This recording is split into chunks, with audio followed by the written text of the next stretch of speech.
Hey folks, thanks as always for listening. Welcome to episode 47 of Breakfast Cereal with Extra Pulp. I'm Artie Rogers. If you're listening for the first time, this is a podcast where we talk about the new pulp action revolution. And if this is your first time, I bet I know why. Today, friends, I have a major special guest. The way this was going, she was either going to be on my show or send me a restraining order for asking her so many times. I would say she needs no introduction, but podcasting. You can't see her or anything, but I know you're going to recognize this voice. It's Captain Andelva Starbleed from the long-running serial Space Pirate Amazons. That's right, listeners, I have Mary Gelding herself with us today.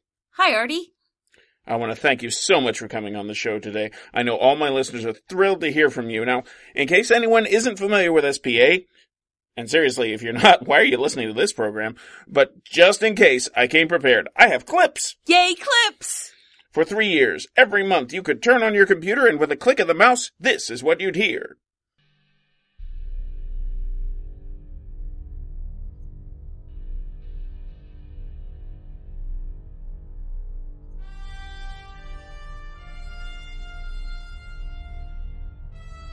The Earth is no more. Humanity has spread throughout the galaxy in massive colony ships. These floating fortresses are nearly impervious to harm, but there is one force the corrupt leaders of these colonies fear. Captain Andelva Starbleed captains the pirate ship Revenge with her all-female crew of freed slaves. Join us once again for the adventures of Space Pirate Amazons!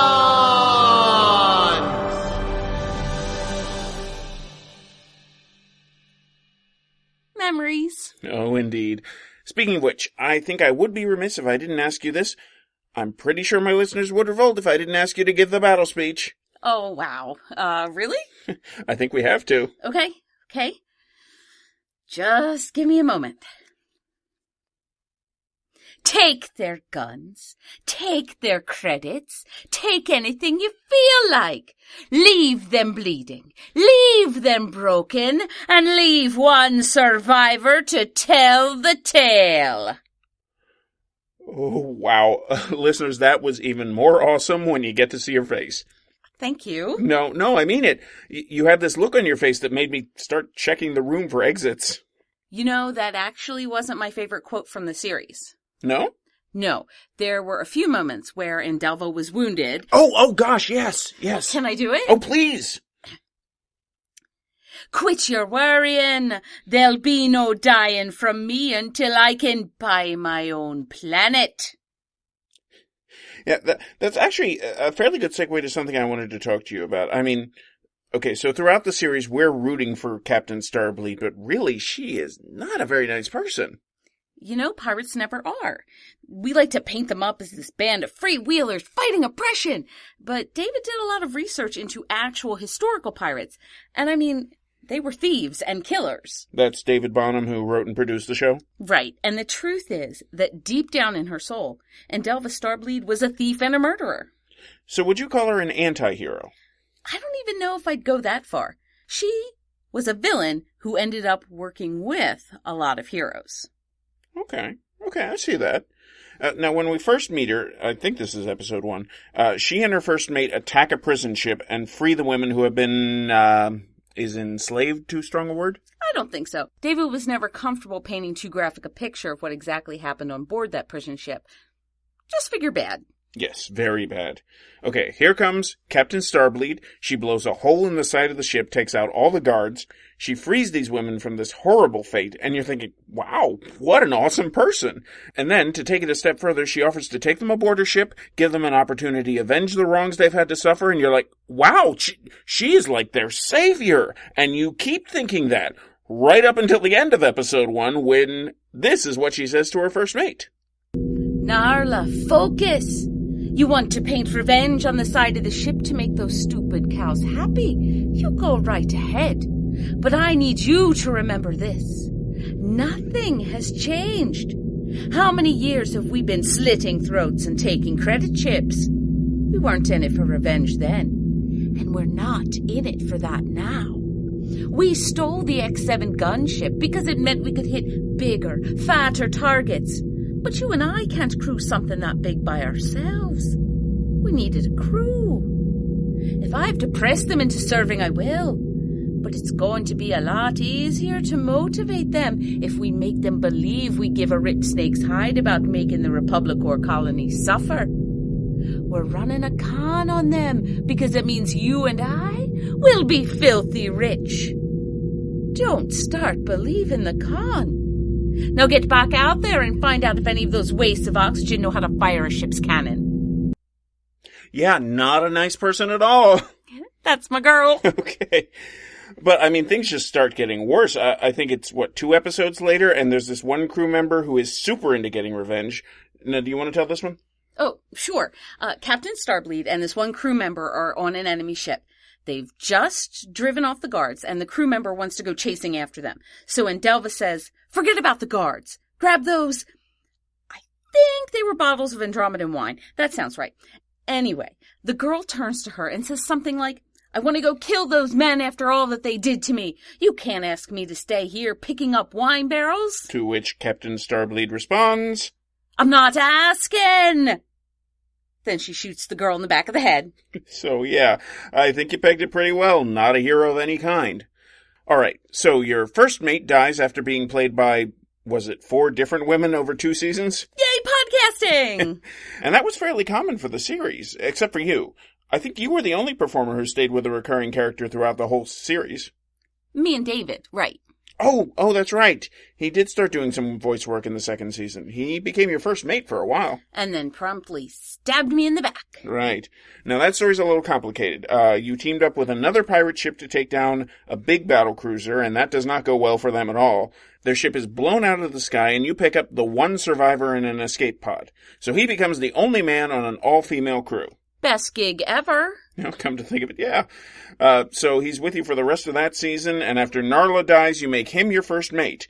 He saves your life at least 3 times that I can remember, and then you make the mistake of leaving him as the only person on the ship, and he promptly steals it from you. Yes! Well, that's when we found out he wasn't a member of the pirate crew. He was a prisoner. They had managed to capture Commander Ihan Dark Nova, Republicor espionage. That's a great name, Dark Nova. I know. Super pulp villainy. Although I should point out it is a scientific impossibility. Okay, true enough. So you get a new ship really quickly. One of my favorite episodes. Oh, it was a good one, yeah, with the alien with the silver eye patch. Anyway, the last season is a cat and mouse game between you and Dark Nova. He's the cat, you're the mouse. And finally you take the fight to him. You go after this huge colony ship where he's stationed, something no pirate has ever dared to do before. Alright, so your crew is manning the gunship, and meanwhile you sneak aboard the colony ship and you manage to steal this super incredible prototype cloaking device the Republicor has developed, as well as all the schematics which would let someone build it. Whichever colony ship gets a hold of this, they are pretty much invincible, and that leads us to the last episode ever. So are you ready for this clip? I'm never ready for this clip. But go ahead. Good evening, Captain Starbleed. No need to play pretend. I know you're out there, and I know you're hearing me. You installed the cloak fairly quickly on that shuttlecraft you stole, but I did see the surveillance footage, and I know it was you on board our ship. I am once again impressed. I thought I was done underestimating you. Clearly, I was completely wrong. I hope you'll be suitably impressed yourself by this little demonstration. You may fire when ready, Lieutenant. Maintaining radio silence? Probably a wise choice. But even though I can't track your shuttlecraft, I know you're seeing the same thing I am. And that was a little toy we've developed called the Pulse Mine. The damage to the ship is minimal, but we've shut down pretty much every system on your ship for the next 2 minutes or so. Your allies aboard what did you christen the new ship? The Woman Scorned? Anyway, your allies on board are, frankly, sitting ducks. I've given you one chance. Turn your shuttlecraft around and redock with my ship. Or I turn your ship and your entire crew into vapor. You have 1 minute and 45 seconds to comply, Andelva. I'll see you soon.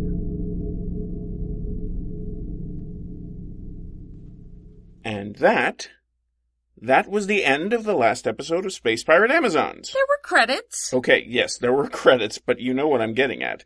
The whole series ends on a Lady or the Tiger moment. So I'm going to ask you a question that I'm sure you've heard before. I'm sure I have as well. What happens next? Nothing. Nothing? Nothing. That is how the series ended, and I couldn't be happier with it. Okay, but what about the people who say they don't think it ended at all? That's just it. It didn't. If it had ended, it would have ended, and then you would have known. As it is, the ending isn't set in stone. What do you think happened? Oh, me? Yes. Do you think Andelva turned herself over to be tortured and imprisoned, trusting that eventually her crew would save her? Actually, no, I don't. Okay. So you get to make up your own ending, and nobody can tell you you're wrong. So, what do you think happened? Well, like you said, she was a villain. In my head, she pointed the shuttle to anywhere but there, took off without looking back, sold the cloak to the highest bidder, and bought that planet she always wanted. That's not a bad ending. And it's yours. No one can take it from you. All right. So how does it end in your head? It changes every day.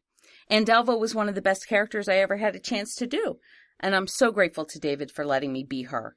If I had to pick an ending, I picked the one that we got, where Captain Starbleed has infinite choices available to her, and the universe is still hers to command.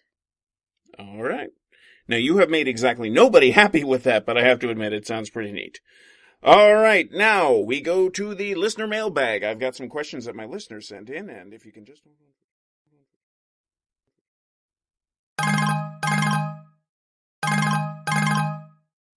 Hello? Liar. Hi, David. Lying liar. I guess you heard the interview. I did indeed, you lying liar from Liarsville. I am not a liar. I am a performer presenting fiction. When you are portraying a character, you are a performer. In an interview, you are a lying liar from Liarsville, the capital of Liarland. Okay, fine. Are you gonna rat me out? I am not. I promised you I would never reveal the ending until you got around to performing that last speech. And unlike you, I'm not a lying liar from Liarsville, the capital of Liarland, on the continent of Liartania. There's no way you'd consider a rewrite. I have considered a rewrite. I've sent you scripts for a whole new season. But you and I both agreed that the character arc is strongest if Andelva transmits the cloaking schematics to her ship and then rams the shuttlecraft into the colony ship's weapons array, thus allowing her ship to escape. That was the ending we both agreed made the most sense. I changed my mind. Really? Yes! Lying liar from Liarsville, capital city of Liarland, on the continent of Liartania, on planet Lysalot, inside the Lie-Through-Your-Teeth Nebula. Okay, you're right. I know. Did you at least try to record the last speech again? I'm way beyond picky on sound quality at this point. I tried. You know I tried. I just can't. It's not really killing when it's a fictional character, you know. It feels like it. It feels like killing my best friend. I know. Really, I do. We've known each other for long enough that I've come to accept these little quirks of yours. All right, well, your psychoses notwithstanding, are you coming in next week for the new project? Does anybody die? Romantic comedy. You'll be fine. I'll be there. Bring the donuts. I will. Goodbye, David.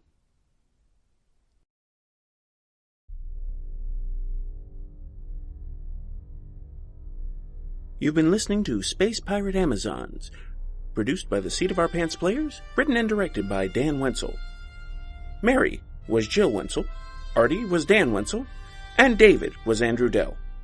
Music today included Fanfare for Space by Kevin MacLeod. Sound effects provided by www.freesfx.co.uk. Thanks for listening, everybody. Tune in next time.